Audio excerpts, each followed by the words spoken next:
All right, everybody, we are now live on Facebook. Thank you for tuning in tonight. We are going to be doing a Knob Creek, and country ham pairing tonight, which I think it's a perfect event for this week. It's Thanksgiving week. Not everybody has turkey on Thanksgiving, and I think ham, if you look at surveys online, ham is the second most eaten thing on Thanksgiving. So I think that tonight is going to be a great event to get people excited for Thanksgiving, get people excited for Knob Creek. We're so excited to be joined tonight by Tim from the Jim Beam family for the second time this year. Tim actually joined us as part of our summer fun tour as well. And so you guys, you loved him then. We had a great time then. So we are excited to have him back tonight. You also have me tonight, Carol Ann. I will be moderating any questions that come up. So if you need anything, please leave a comment on Facebook or a comment in the chat bar on Zoom for those who pre-registered. We also have Mark Roy, our spirits marketing specialist. Mark's going to be sharing some cool information about some really special Knob Creek that we have here in the state. And we also have Bob on the line who works closely with Tim. So if one of us can't help you, we will get you answers as soon as possible. And now it's time. I'm going to kick things over to Tim so we can get started with the tasting, the ham and the bourbon tasting. Let's do it. Cool. Thank you. And yeah, it's good to be back virtually in the state of New Hampshire, even though I haven't been there in person yet this year. So if you did join us for the highball evening a few months ago, nice to see you again. Glad you made it back. But Tim Heuisler, currently based in right now in Philadelphia, Pennsylvania, usually in New York, but cover the East Coast for Beam Suntory and cover all things American whiskey out of the Jim Beam house. So you mentioned earlier, we did a Jim Beam highball night. So underneath that umbrella out of the Beam distillery, obviously we got Beam, we got Basil Hayden's, Knob Creek, which we're gonna be talking about tonight. If you forget, it's on my shirt and it's on that barrel head. So if you forget what we're talking about, it's all things Knob Creek, all right? But again, questions, comments, things like that, let me know. If you're at home and you're paying attention and you're sipping along, I don't know, maybe I'm gonna give away that Knob Creek barrel head at the end of this. I don't really know. There might be a quiz, so pen and paper or not. Maybe you just have a good memory. Maybe he's going to give away 3 of those barrel heads.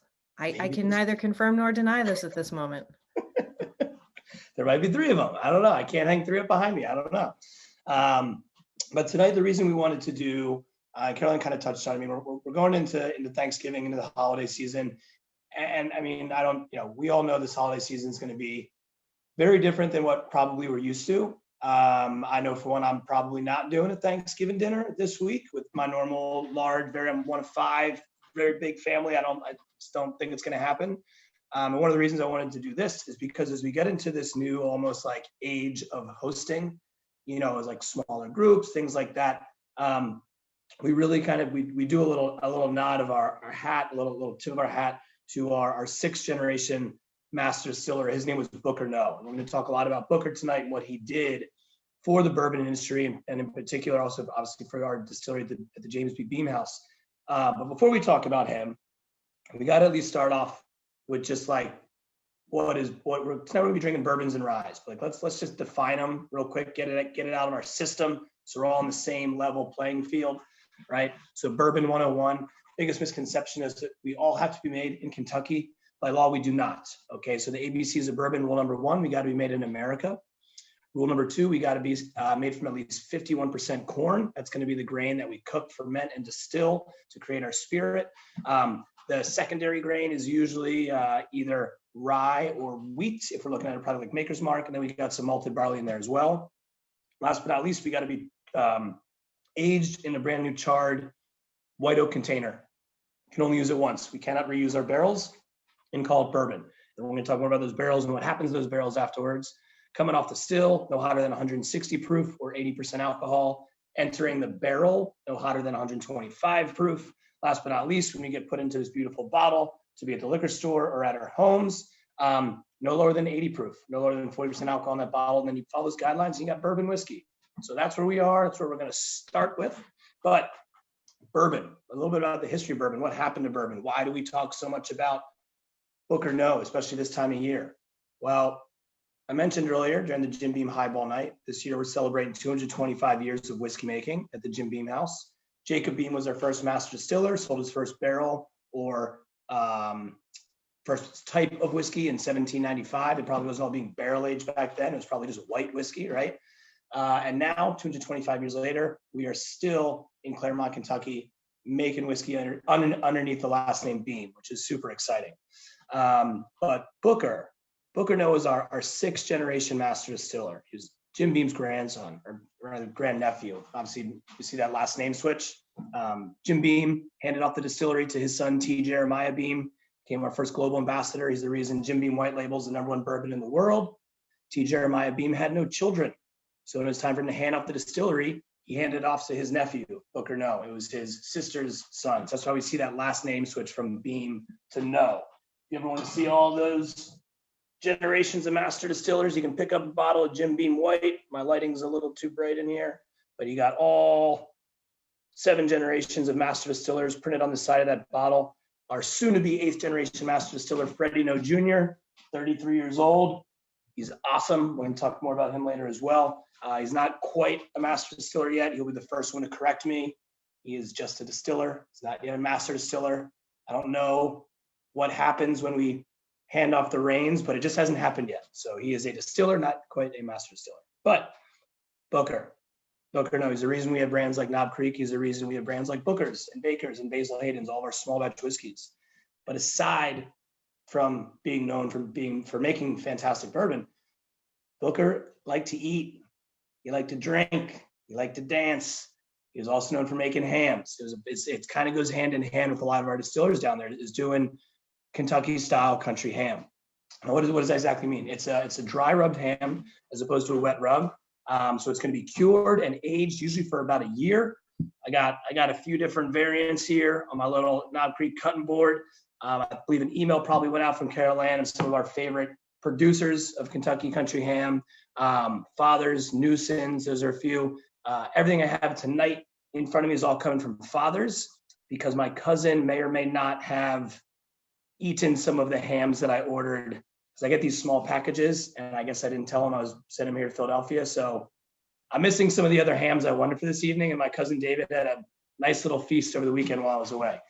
You can't script this. That's real life. You really did just eat the ham I ordered for tonight's tasting. So my cousin knows me some ham. Those of you who pre-registered, I did share the links in an email. So if you want to buy a Kentucky ham, you can have it shipped here to New Hampshire. And for those of you on Facebook, if you go into the event listing for tonight, the links are also there. So if you'd like to get your hands on a Kentucky ham, please go check those items. Please go check those areas.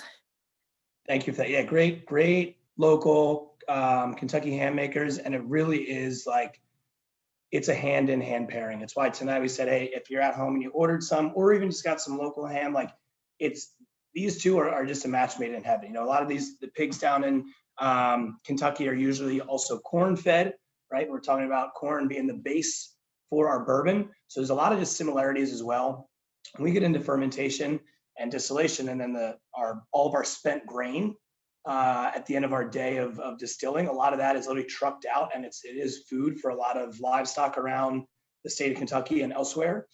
So it is kind of a full circle process of sustainability, the whiskey that we're making, where the waste goes, going to the animals, and then hopefully making some delicious cured country ham. Tracy's saying food can't stay in the fridge long. That's very true. Yeah, I don't know why I thought I should order this to my house and not tell my cousin, don't eat it. It's not safe. The whiskey, he knows he's got to ask, because the whiskey a lot of times is reserved for an event or a tasting.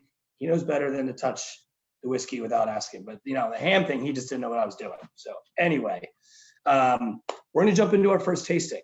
So I hope everyone at home has first thing we're going to be tasting tonight is this Knob Creek small batch bourbon.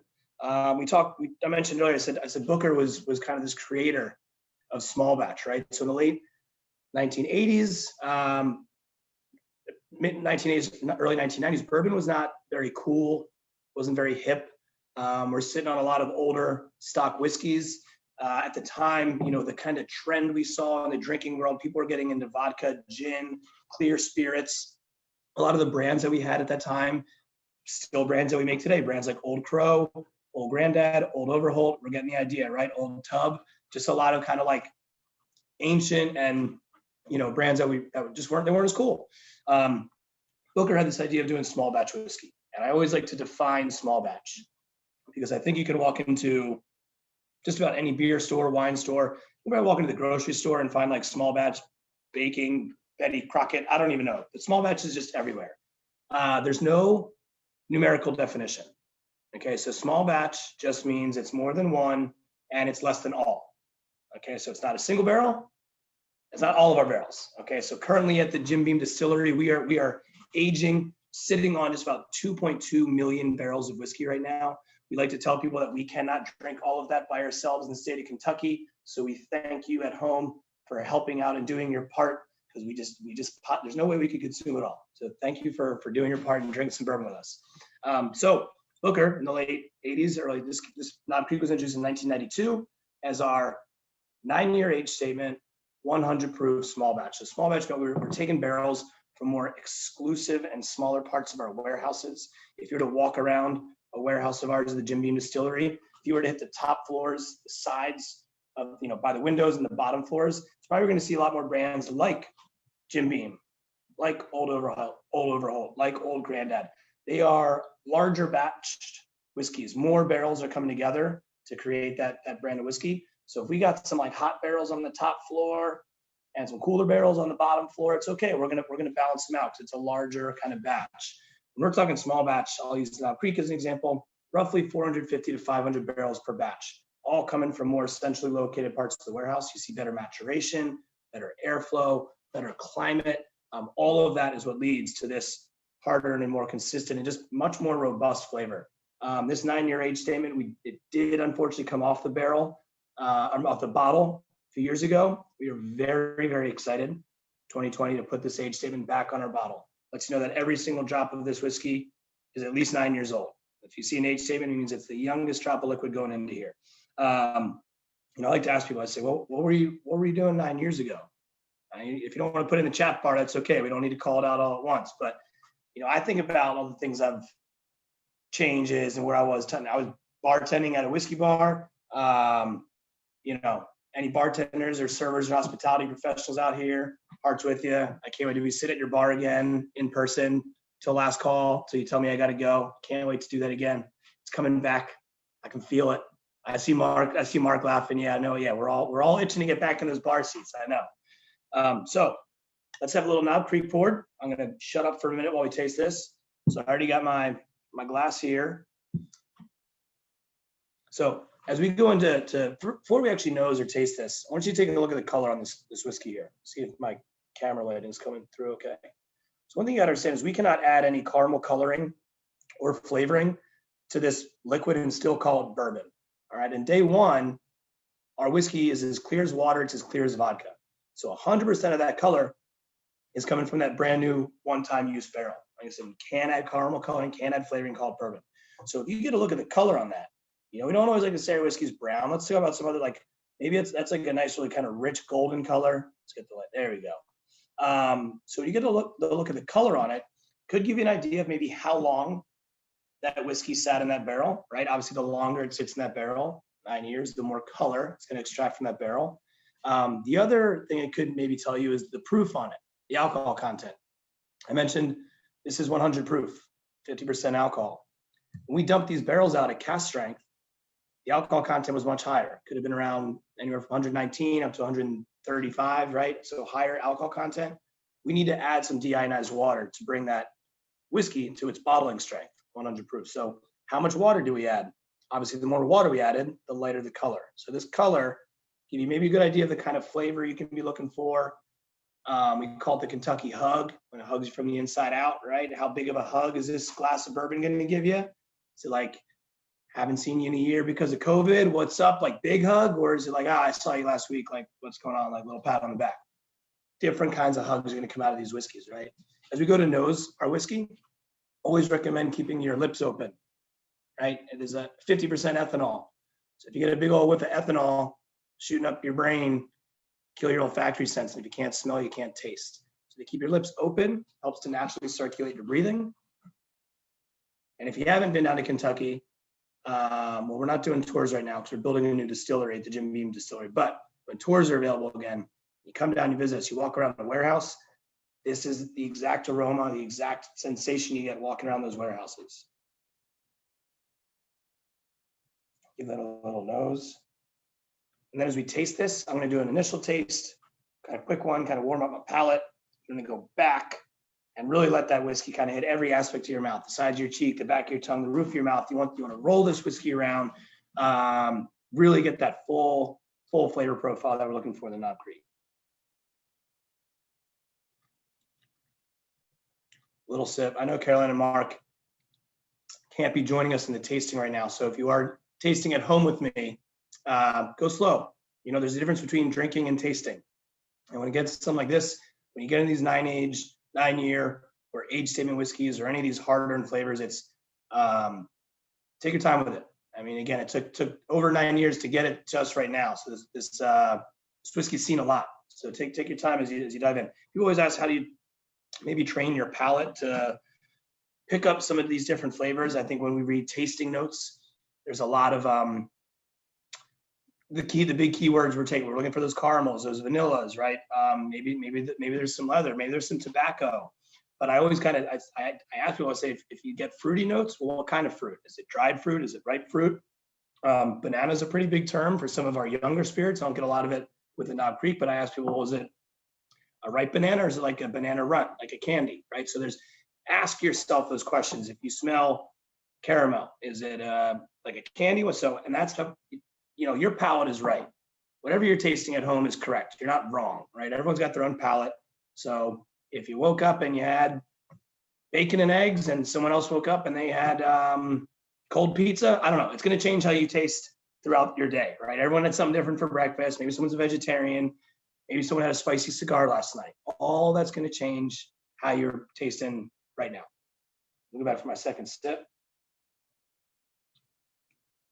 Now I'm going to incorporate some ham. So again, going into Thanksgiving, going into being around with our friends and our family. Booker was exactly that. He was a great host. He loved to bring people over, and he would always cut off slices of ham to pair with his whiskeys.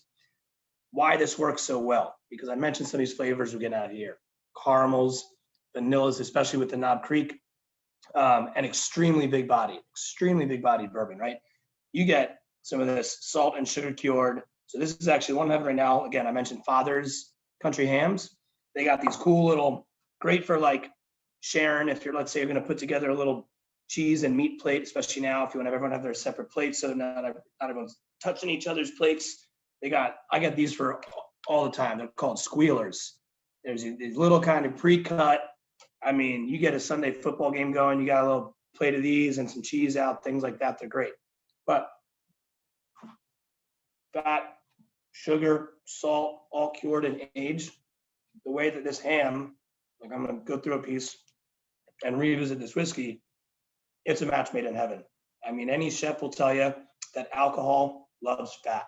So when you get these fattier cuts of ham, little hams, and a lot of salt to it, and then you kick back some of this sweeter, robust bourbon,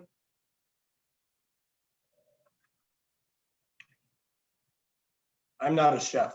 I've never been a chef. I was a bartender my whole life. I can't cook. I think someone asked earlier, am I going to be cooking tonight? You're welcome that I'm not. You're welcome that I'm not cooking. It would be embarrassing. Are there any questions coming through? I think I saw the Q&A thing. How are we doing, Carol Ann? So Tim, we do have a question from Facebook. You sort of already answered it, but somebody is curious what makes Kentucky ham special. So a few things that go into it. I'll say one is, again, we're looking at a dry cure. So it's not a wet cured ham. So it's extremely simple. We're really just using salt and then sugar or some brown sugar. And it's going to be typically smoked and then aged for a year. The shelf life on this stuff is great. I mean, I keep this ham in the fridge, keep it for an extremely long time. But again, a lot of it is just the style of and also the people and the families that have been making it down the street from a lot of our distilleries. Much more salt going into this. And yeah, I was gonna say a lot of it is kind of, it's just kind of where it originated. You can certainly make this style ham in other parts of the country, but it is very unique to Kentucky that if you're going to be doing hams, you're going to be doing a dry cure, you're going to be smoking it, and you're going to be aging it. Booker used to actually bring some of the hams. Can't do this anymore, you know, legality and things like that. But Booker actually used to take some of his hams and he'd bring them into the fermentation room. He actually might hang it over the fermenters to get it smoked and cured there. And he was extremely experimental. He would hang a lot of the hams in our warehouses. So as these barrels were eating and sleeping and breathing and maturing, the hams were right alongside with it. And I've heard it's some of the best hams that ever came out of Booker's collection, but we can't do that anymore. We can't have hams hanging out in our warehouses. And if we do, I don't know about it. So maybe you got a friend at the Jim Beam store that I don't know that says no, we're doing. But as far as I know, I've seen all the warehouses. I have not seen any hams there in my years with the company. Someone just said, how is Knob Creek with turkey? Honestly, I mean, the reason I go with a cured ham like this again is because of that extremely salty flavor you get.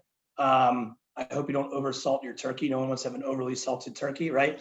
Turkey also, depending on how you prepare it, I'd say it's a little bit more delicate, obviously, than like these cured hams that we're having.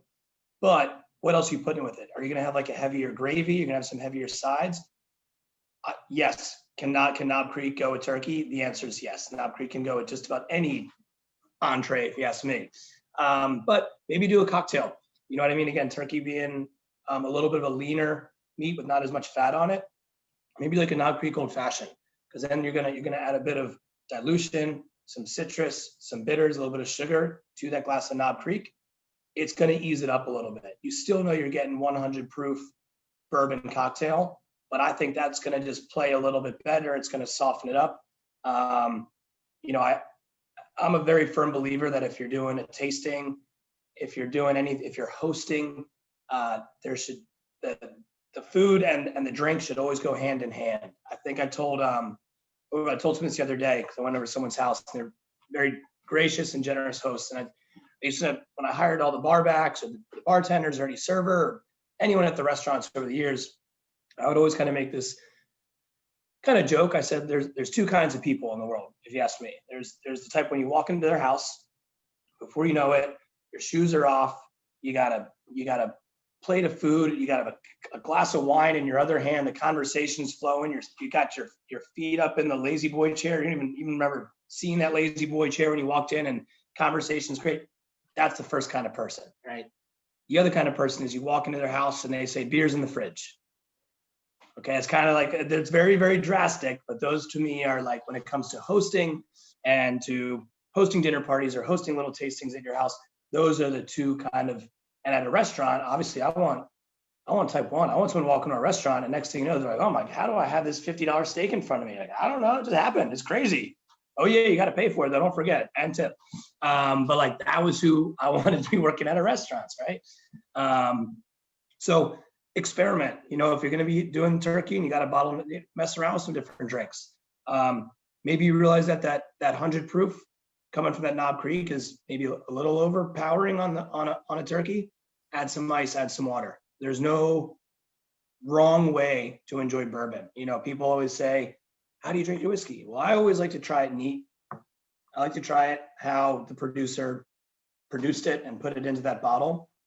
But if it's a little hot, if you're getting too much that maybe that alcohol burn a little bit, add some ice, add some water, and you'll find that level for you. You're going to open up a lot of other flavors in that glass by adding that ice and that water too. So, you know, I'll say, you know, Booker back in the day, he called his Kentucky sweet tea. You would get like a pint glass, like a big old glass, filled to the top with ice, filled almost to the top with Booker's, and then a little splash of water. I don't recommend doing that often. It's a lot, right? Booker's uncut cast strength, but Booker had a little bit of weight on me. He was a little bit of a bigger guy, so he could afford to probably have a few of those Booker's Kentucky sweet teas. You know, one of those, and I call that my pajama drink. You got to be in your pajamas when you have one because you're going lights out if you do. So just be mindful of that as well. So it's good to have some food in front of us, right? Extend the night a little bit. Caroline, any other questions come through? I got to do a time check. Oh, great. Good. We're right on schedule. Yeah, we're good on time. No question, but I think it might be time for us to tell people about the giveaway that we're going to have a little bit later. What do you think? Great. Absolutely. So am I doing this right? I got a reverse camera. Yep. I got some Knob Creek barrel heads right here. I got 3 of them. I have one personally here at my place in Philly. So whoever wins this one might get something else cool for me personally. And then we got 2 more that are already in New Hampshire. So we're doing a little quiz style. So if you're on Zoom right now, I got my chat bar open. So it's going to be whoever's got the quickest hands and gets the answer right. Tracy said the Knob Creek cutting board. Tracy, I only got 1 of those, so I can't get rid of my cutting board. Like I said, I'm not a chef. I don't have, my kitchen's embarrassing. People are always like, oh, you worked at restaurants. You must have all the, no, I got like 2 really cool knives from Japan that I got. I love them. Almost took my finger off the first week I got it. I got a Knob Creek cutting board, and probably way too much glassware in my house, but yeah, I'm not cooking Thanksgiving, like I said. So for those of you watching on Facebook, I just want to let you know, please pre-register for additional 90 Days Around the World events. When we have giveaways like this during the presentation, you have to have been pre-registered so we can have your email address to notify you when you win. Yeah, and I do. I also do some of these. We'll do like Instagram lives and stuff. We're always, typically we go to events and everyone would get, at the event would get something cool. But now events are just about 3 or 4 people. So I mean, they still get cool stuff. It's just way less people at an event now. So now we got to be using FedEx. FedEx is, I'm there every day. They know me on a first name basis. Oh, what's up? The whiskey guy's back. I'm like, yeah. Here you go. Here's a free hat. Thank you, FedEx people. Thank you. Seriously, they're working hard out there too. So They get sick of me walking in there. I was already there today. Peter, question mark, he said, grandson of Jim Beam. Well, I was saying, we were talking about Booker kind of being like a great nephew. But I mean, oh man, if you could show me a coherent Beam family tree, Peter, I'll send you a full barrel of whiskey if you can do that, because that family tree is insane. Like I said, going back to 1795 with Jacob Beam, he had 10 kids. David took over the distillery. He had 17, no, he had like 10 kids as well. So you can't walk into a distillery in the state of Kentucky and not meet someone with the last name Beam. I remember talking with I mentioned Freddie No, who will be our 8th generation master distiller eventually, just 8th generation distiller as of today. I remember I messaged him, I shot him a text a few years ago. I said, oh, I met someone in Kentucky. They said they're like they got the Beam last name. And he's just like, so what? I'm like, well, there's got to be a connection, right? He's like, sure. He's like, if I don't know them the Beams are everywhere. They're all over Kentucky. That family tree is confusing. So I've seen some sketches and I'm like, all right, that's like 6 pages worth of family tree. So very, very big family tree. But tasting number 2. So we talked all about bourbon, the legality of bourbon, and what Booker did for the bourbon industry, right? So again, longtime bartender, Pennsylvania born and raised. So before, bourbon was booming, and I mean now we're really in the second golden age of bourbon right now. But before bourbon, there was rye. Rye whiskey was our country's native, first kind of spirit we were making. It was because settling up in the Northeast, rye was the grain we had up here. It's a tougher grain. Right, so a lot of our first settlers are making rye whiskey in Pennsylvania, in Maryland. Eventually, settlers started moving down to Kentucky, like I mentioned, Jacob Beam, amongst many others, and they started using a bit more corn. During Prohibition is when only a certain amount of distilleries were licensed to actually produce alcohol for the government, for the war efforts, and most of them were in Kentucky. A lot of rye distilleries, Pennsylvania, Maryland, et cetera, really started to get shut down. And after Prohibition is when we really saw a flip-flop of, again, just drinking trends in the United States, and bourbon just took off and rye really, really kind of shuddered. But if you go back and you find the first cocktail books, the first, you look at a lot of those first recipes, whether it was Manhattans, whether it was Old Fashions or Boulevardiers, et cetera, a lot of them are calling for rye, with your Sazerac cocktail down from New Orleans. I mean, one of my absolute favorite drinks. They all call for rye whiskey. So rye whiskey compared to bourbon, not always the case. I think it gets a bad reputation. People just say rye is dry and rye is spicy. It can be, but it doesn't always have to be. Rye, you can also get some really nice floral notes. You can get some amazing sweet notes.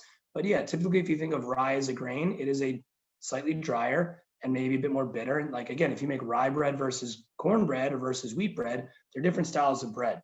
So when we use these grains to cook, ferment, distill, those grains are going to shine through. The art of making a great whiskey is finding your balance of grain and barrel, right? It's all about the grains we're using. It's all about that barrel we put it in. So rye whiskey, at least 51% rye. We at Knob Creek, we make what we consider a Kentucky style rye. So we don't disclose the exact percentages of the grain that we use.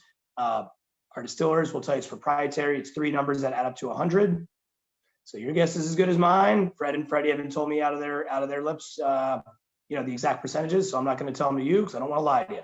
So at least 51% rye, backed up by some corn and some malted barley. So Kentucky style rye, still 100 proof, similar to the Knob Creek bourbon.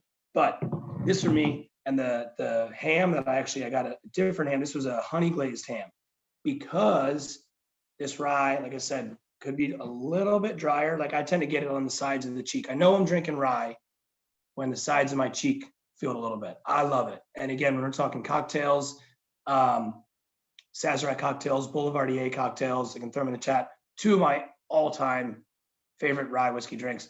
Everyone's got a Google machine if you're on Zoom right now. You can find a ton of different recipes for Sazeracs and Boulevardiers. Great wintertime drink. Great wintertime drinks. I love getting into some of these boozier stirred cocktails, right? These are not shaken drinks, they're stirred cocktails. But you do a little sip of this rye. If you have some rye at home, join us for a little rye taste, a little nod to the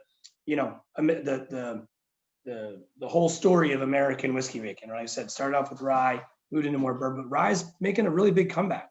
We've seen, shows like Mad Men and what's the one with in Atlantic City? Why am I drawing a blank? With Nucky. Help me out. More.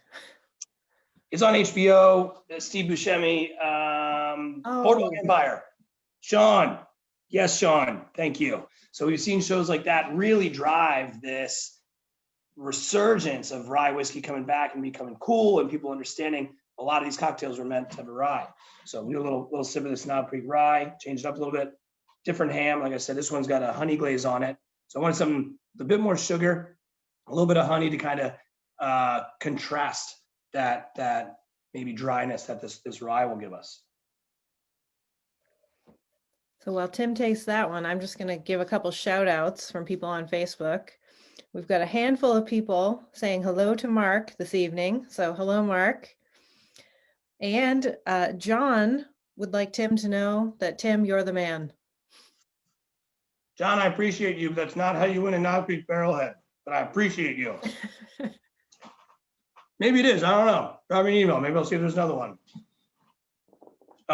So I've got some honey glazed ham. I didn't try that one earlier. I was waiting. Little rye. You know what? We're going to do quiz number 1 because we're going to break it up before we do our final tasting. So Carol Ann, you have everyone's emails, right? So whoever types in on the chat bar quickest will get the first barrelhead. Fair deal? Mark, you're our witness. Mark, how you doing down there? I had a lot more. We've been quiet all night. How we feeling? I'm feeling good. I'm just taking it all in. You're working it well. Everybody's enjoying it. Mark's taking notes. He's trying to win a barrelhead. I can tell. Yes. So I've got the chat open. I'm ready. I'm ready to watch for the right answer. All right. I mentioned. Did I mention this one? Yeah, I did. I don't like to pre-write these questions. I just try to go on what we were talking about. I mentioned that at the Jim Beam Distillery, we are sitting on roughly this amount of barrels, maturing barrels. I know it.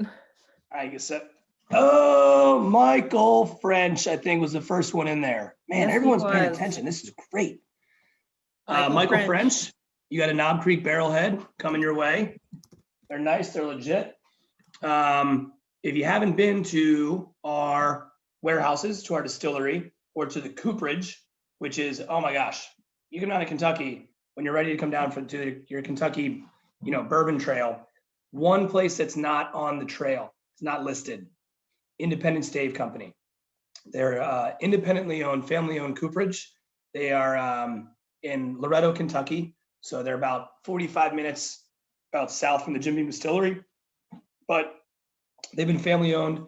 They make every barrel for Beam, Wild Turkey, Maker's Mark, Buffalo Trace, on and on. It is a unbelievable tour. I always like to tell people when Beam Suntory fires me, I'm going to work at an independent stave company. You walk in there for a tour. I remember the first time I went, 3 rules: no pictures, no videos, no questions. And I'm just like, this is great. I love this because it's all family owned, it's all proprietary. To create these barrels, right? They're all. We don't say we're making a barrel. We say we're raising a barrel. Pete, enjoy your time with your fam. Thank you for popping in.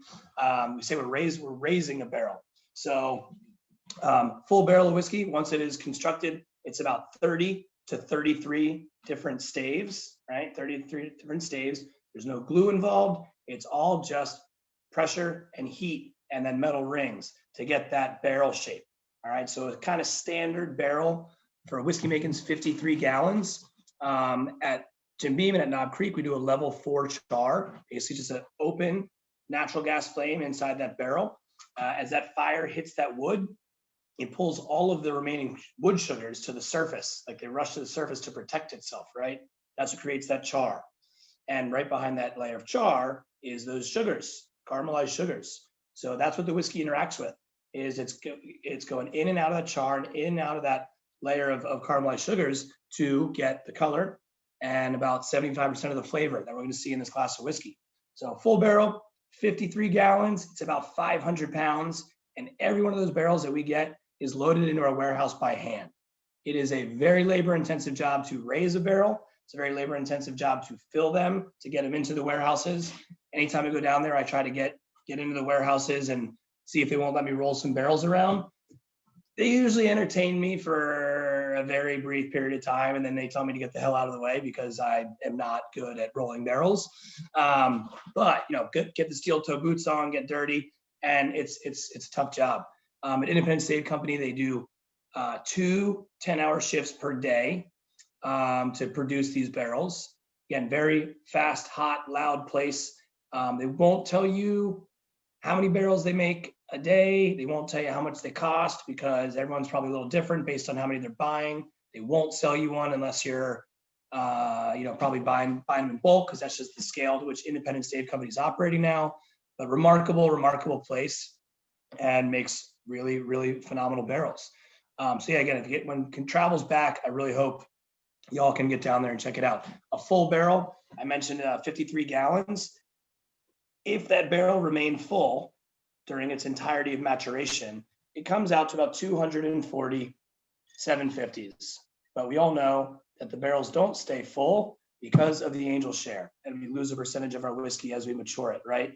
So it really depends on the age of that barrel, where the barrel was placed in that warehouse, how much is going to be left. We lose about 10% of our product year 1 to the angel share, to evaporation. Every year after that, we lose 2 to 4%, again, depending on where it is in that warehouse. So you do the math, you got a 9-year barrel or a 10 or a 12-year barrel, we're losing a good chunk of that whiskey. But Booker's up there, and we got, like I said, we got to keep them well beveraged and keep them happy. So the angel share does that for sure. Bob just said, oh, thank you for that, Bob. They said there's that Knob Creek rye cast strength. Well, hold on. Did our rye. Cheers, everyone, have a little rye.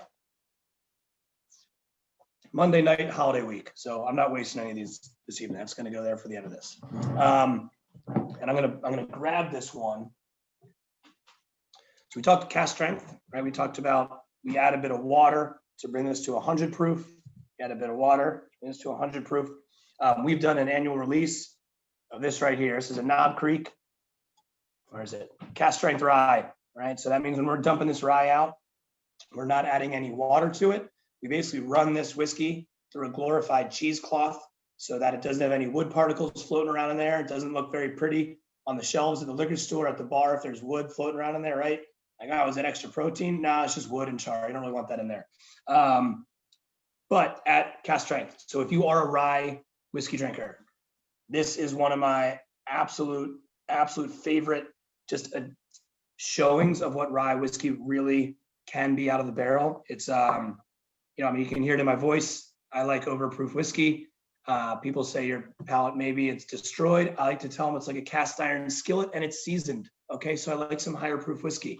So the cast strength stuff, the cast strength rye, great. If you can find any of these, we'll probably do another release of this 2021. Really, really awesome cast strength rye if you're in the rye world. Third tasting this evening. So I mentioned earlier that I had some ham stolen by my cousin. Fact. Third tasting, I went out this afternoon in the great state of Pennsylvania to find some of the Knob Creek smoked maple, which I think someone was commenting on at the very beginning of this. 3 stores, couldn't find it. It's a pretty hot commodity right now. If you have some Knob Creek maple at home and you're a fan of it, because I know we're chiming in on there, great dessert. It starts out as our base Knob Creek, all natural flavors, big maple, big and robust. It's a bit more viscous because of those natural flavors we're adding to it. Someone's going to say, oh, Tim, you said earlier, you can't add caramel coloring and flavoring and still call it bourbon. So now you're going against everything you told us earlier. Well, you're paying attention. I appreciate you. If you look at the label of the Knob Creek smoked maple, it says Kentucky straight bourbon whiskey with natural flavors. So when we add that with line, and many other producers do it, if you're looking at some flavored whiskeys, it now, as far as the government's concerned, enters the realm of a distilled spirit specialty. So it is implying that, yes, we started off as Kentucky straight bourbon whiskey, which we did with natural flavors. That is where you get away with a bit of legality. If you want to talk about the TTB, Tobacco and Alcohol Tax and Trade Bureau in Washington, D.C., because I know the federal government is everybody's favorite thing to talk about right now, drop me a message. I will love to talk to you about the TTB and labeling requirements, because I am a total dork if you couldn't tell. So TTB is a whole lot of fun when we got to get new labels approved and things like that, right? People are like, oh my God, this kid is crazy. Probably true. So I don't have the smoked maple, but I also know that Mark and I were chatting. You have some unbelievable Knob Creek single barrel selections. You talk small batch. Small batch, again, not one barrel, not all the barrels, but when it comes to single barrel, it's exactly that. So I was able to find a great Knob Creek single barrel today. Well, actually, that one wasn't from today. I'm lying because there's already a lot of it out.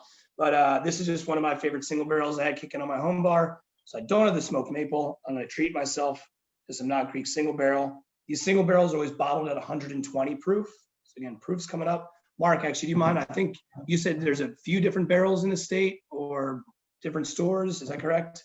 Yeah, we've done, I think we've done 6 years, the past 6 years, we've done annual barrel buy, the single barrel bourbon and also the single barrel rye. Last year's selection, we actually, on the bourbon side, we assigned a name to kind of each single barrel, kind of made it unique, more unique than they already are.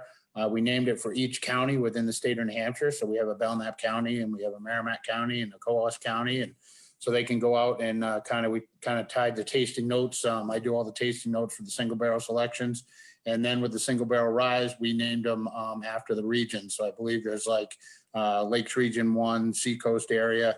So we kind of just try to create a collection out of it, and with the different taste profiles and the things you get out of each one. So we're trying to hope consumers grab one of each. I mean, you can certainly buy a single barrel and then go get a different one and not really see the differences. But if you get one of each and do them side by side, you'll really be blown away by the different flavors that you get out of each single barrel.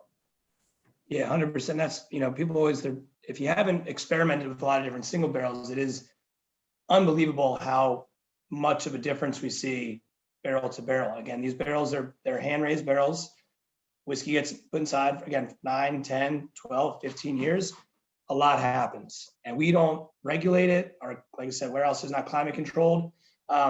There's a reason we do something called small batch. It's because we're trying to make this as consistent as possible, right? Year to year, if you're buying Knob Creek, it's Knob Creek. When you get into single barrels, you should find some differences. That's kind of the fun part of it, is doing a side by side. You say, oh, I got this barrel from the state, northern part of the state, and this one over on the southern part of the state, and they're totally different. That is the point of it. That's what we hope to do. So we do a lot of single barrels, whether it's statewide or maybe a particular bar or restaurant happens to do a ton of higher strength bourbon, they might buy a whole barrel just for the restaurant. So I love seeking out, different single barrels and seeing what you get. So if you have some single barrel at home, great. If you have some of the maple at home, great. Pour it over some ice cream if you want. Like I said, not a chef, but get some of that Knob Creek smoked maple, pour it on top of like a salmon or something like that and throw that on the grill. Amazing. I mean, it's one of those things because of that maple flavor is in there. There's when it comes to the kitchen aspect of it, there's a lot you can do with it.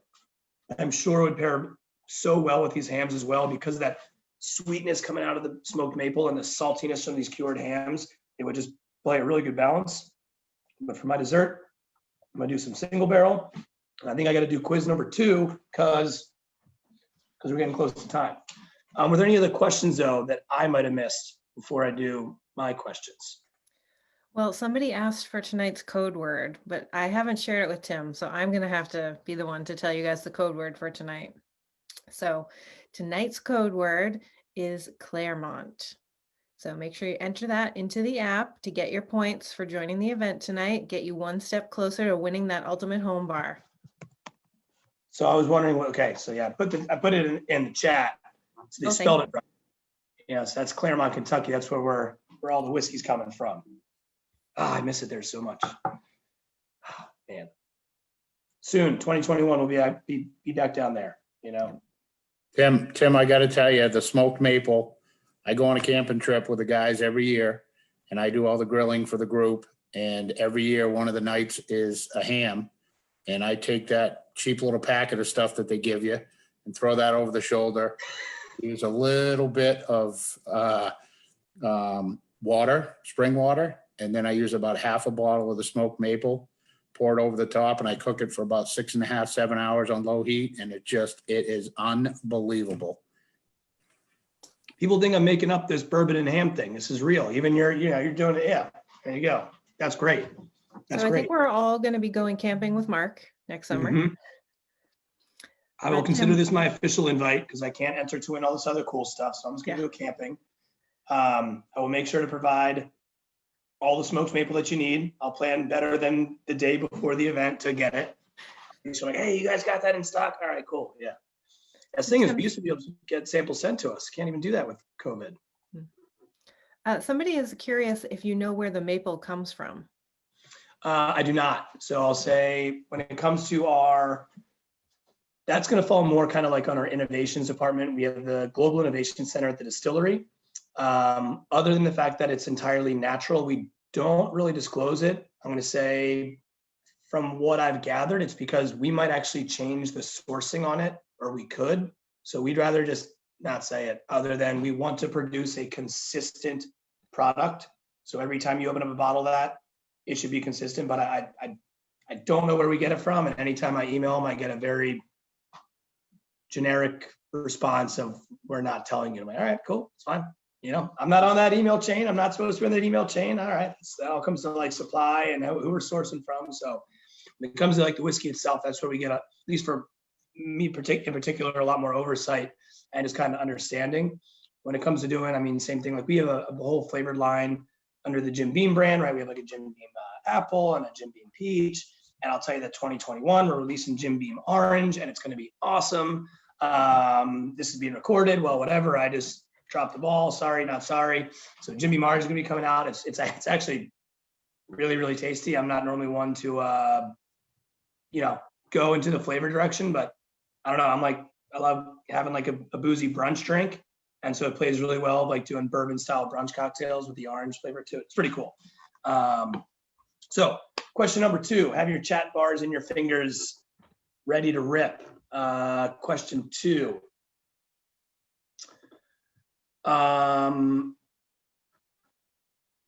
In this year, Jacob Beam sold his first barrel of whiskey. In this year, well, like I said, I mentioned, we're talking about the heritage, Jacob Beam being our first. 17. Jim Townsend. I think so. Jim Townsend, 1795. Yep. Jim Townsend, you got a Knob Creek barrelhead coming your way. Can hang it in your living room, can hang it in your bathroom, can hang it wherever you want because it's yours now. So there you go. You got a barrelhead coming your way. That is 2. The third one, the one that's right over my shoulder. So Caroline, if you get that for the first 2, then whoever gets the third one will be coming from myself directly. I'm gonna go visit my best friends at FedEx probably tomorrow or Wednesday to get in the mail for you. We'll see what tomorrow's schedule looks like. What was I gonna ask about? Oh, here's one. I talked a lot about our distillers. I talked about the lineage of them. Booker No was our blank generation distiller number. He was our blank number. Up. Whoever wrote You guys are sixth. fast. Who wrote 6th? Tracy. Tracy. Did Tracy get 6? Yep. All right, Tracy. Tracy, first one typing in 6. There you go. Tracy, thank you very much. See, people are paying attention. This is great. I dig it. Booker No was our 6th generation. His son, Fred, who's our current master distiller, took over as our 7th, and Freddie Jr. will soon be the 8th, but not quite. Like I said, 33 years old, and just he's cutting his teeth, overseeing every part of the distillery from receiving grain and fermentation. He's gotten really into blending. There's a pretty cool. Look at that. I'm wearing pants and I'm on Zoom. I know no one wears pants on Zoom, but I am. I wear jeans at home. All right. Freddie's. This is like Freddie's first brand that he's produced. Sorry about the glare. It's called Little Book. Little Book is what is considered a kind of class A blended whiskey. Booker created Booker's, cast strength, uncut, non-chill filtered Booker's straight bourbon.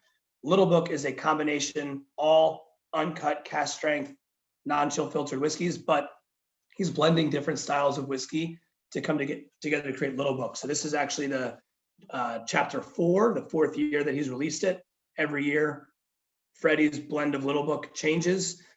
This year is a blend of brown rice bourbon, rye whiskey, and bourbon whiskey, all different ages, all cast strength. I could geek out about this as well, but if you want to keep in tune with Freddie No, and as he becomes soon our 8th generation master distiller, seeing what he's doing with Little Book is, when it comes to innovations, changing up the American whiskey world, the next generation of distillers, Freddie No is for sure one of the front runners, and it's really cool to see this this brand and these expressions change so much year to year.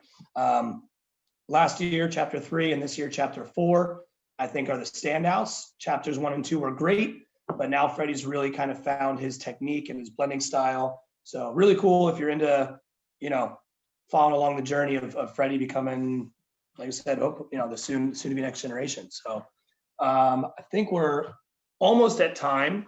If I didn't miss any of the questions, I'd just like to, Mark, Caroline, thank you for letting me come back on and chat and geek out. I hope, seems like people are enjoying it. I just got to get Tracy's address to send her that barrelhead, but want to wish everyone a happy Thanksgiving. I just hope everyone is safe, more importantly, sane. Hopefully tonight was a little break from whatever the hell else is going on the TV and stuff. So hope you enjoyed it. Hope you learned something. Questions, comments, concerns, drop me a note.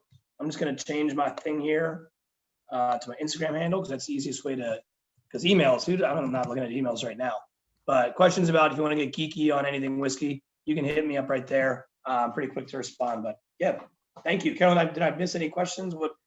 We've got just a couple more, but I just want to tell everybody a quick story myself. So Tim just changed his Zoom name to his Instagram handle. So he really does respond very quickly. When I was training for my marathon about a month ago, I reached out to Tim on Instagram to ask if rye counted for carb loading for my marathon training. And he got back to me right away. And I ran that marathon and the rye helped. I'm convinced. Right. I totally forgot about that. That's right. How did you do? I finished. That's amazing. That's not what everyone says on their first marathon. That's amazing. So we do have a couple more questions. This one, I like this one a lot. Mike would like to know what you do with the Knob Creek barrels after you are done with them, and can he buy one? So there's a huge market for used barrels. So to make bourbon, we can only use that barrel one time. We cannot reuse it. But to make Irish whiskey, Canadian whiskey, Scotch whiskey, Japanese whiskey, tequila, rum, beer, hot sauce, maple syrup, literally anything that's barrel aged, there's a huge resale market on these bourbon barrels because there's a lot of life left in them after we use them one time. Bourbon is a very particular flavor profile and color to it because it's a one-time use barrel. We have, again, as a global company, Beam Suntory, underneath that umbrella, we also have Lafroig, single malt Scotch is our Scotch distillery, El Tesoro tequila, Cruzan rum. So a lot of our barrels kind of stay within the company that are then used to create other spirits. I'll say, like I'll work with like local breweries. Let's say you own a brewery, and like, hey, we do some barrel aged beer programs. There's a way that we can get some barrels to breweries to maybe age some beer. Some of them are just used for decoration pieces.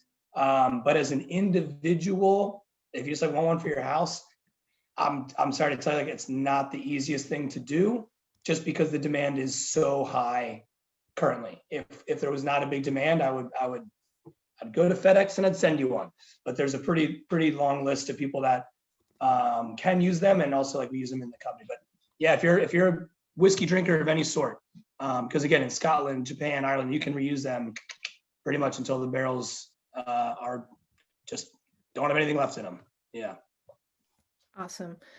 Thanks, Tim. I'm just going to quickly share my screen while we kind of wrap up. We've just got 2 more quick questions. Somebody would like to know your Instagram again. So I put that in the chat here on Zoom, and I'll put that in the comments of the Facebook post as well, so you can all follow Tim.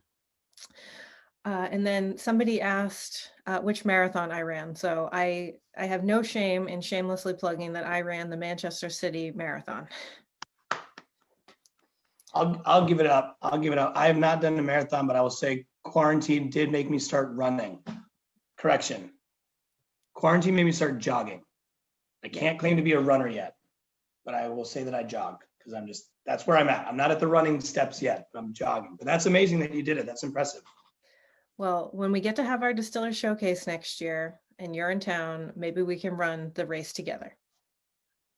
If it's not a full marathon, yes. If we're doing like, I'm on that like 2 to 4 mile thing. I like doing my little 2 to 4 miles, you know, in the hospitality world, in the bartending world, we like to tell bartenders you got to earn your booze. So if you want to have a nice large pour of whiskey at the end of the night, you got to earn it. So go for a few mile run or bike ride. So especially now, it's important. Physical health and mental health hand in hand. So that's great. Good for you. I hope one day, I'm going to say a half. I'm not going full yet. It's a lot. Yep. All right, everyone. Thank you so much for joining. So up on my screen right now, just in case you need the website address, our website for our 90 days promotion is 90daysaroundtheworld.com. Again, tonight's code word to earn 100 points towards the ultimate home bar is Claremont. Please download the app, play along. We'd love to have you there. We also ask trivia questions a couple times a week so you can earn bonus points and just get you even closer to that ultimate home bar entry. So thank you so much to Tim for joining us from Philly. We're sorry that you couldn't get the smoked maple. We've got plenty of it. So those on the line who are here in New Hampshire, we've got it. Don't worry. And thank you, Mark. Thank you, Bob. And then another unsung hero, we have Amy on Facebook monitoring comments. So thank you to Amy as well. So thank you, thanks, everybody. We'll see you again tomorrow night, where we will have some redemption products on the line. And then we'll be taking a little break for Thanksgiving before we come back next week. So we will see you soon. Take care. Have a good holiday. Night, everyone.